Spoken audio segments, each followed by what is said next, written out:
people are dying. Their lives matter and their stories matter. And our staff are incredibly dedicated. How do you know you have a healthy mind even? Getting help within the mental health community can be very difficult. We give to a number of organizations, but this was probably the largest donation that we've made. I think a lot of people don't realize the need there is for mental health services. There's just a lot of individuals struggling. I was depressed, although I didn't know it. Things started happening in our life. My mental health went downhill, and I started struggling with daily life. It felt like the world was closing in on me. Everything felt really dark. I couldn't eat. I couldn't sleep. My hair was all falling out. I couldn't function very well, and I got to the point where I didn't want to die, but I couldn't picture myself living. Pretty much everything kind of exploded one day. I didn't really understand how serious it was, and I don't think he did either. It was just hard. It can happen to anybody. It could happen to me or you or anybody that you're close to. Depression isn't feeling really sad. It's that feeling of emptiness and the lack of feelings is what started happening. So I just felt really numb. I didn't really care. And it's that lack of feelings that started to really scare me and affect our lives. I kind of got involved and started getting treatment and working towards recovery. And it was kind of through that my heart totally changed about mental illness.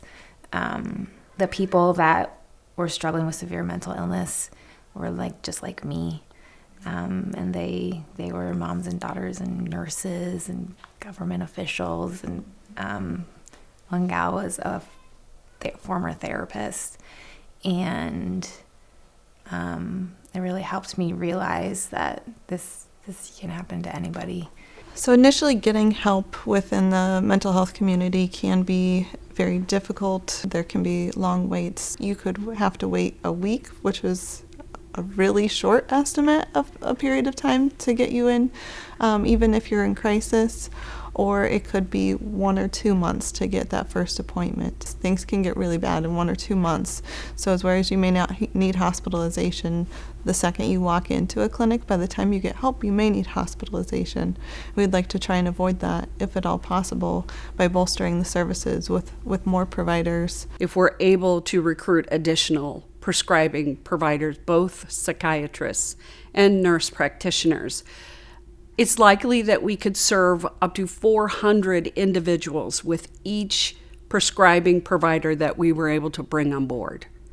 So it is a significant increase and a real gap in our community. When I needed a higher level of care, it was a little bit easier to seek that out because I knew I could receive the care that I needed in Ames. I think it would have been much harder if I had to drive anywhere or if there was the possibility of being transported. Mary really, essentially has the opportunity to Right. to really help lead the community within trying to find the services that person needs. When you need it is not the time to build it. What if you did? What if it was you tomorrow that needed it? Wouldn't you wish that you had helped build the culture and the facilities and the resources that you'd need? And yes, of course you would, but you don't think about it when you don't need them. This is kind of the first step, listening to a story of how mental illness has impacted someone's life, but there's so many stories out there, and there's so many people that do struggle. I carried a lot of shame and guilt around it, and it's important for us to let people know that they're not alone and they're not a burden or weak. They're humans. This is a human thing.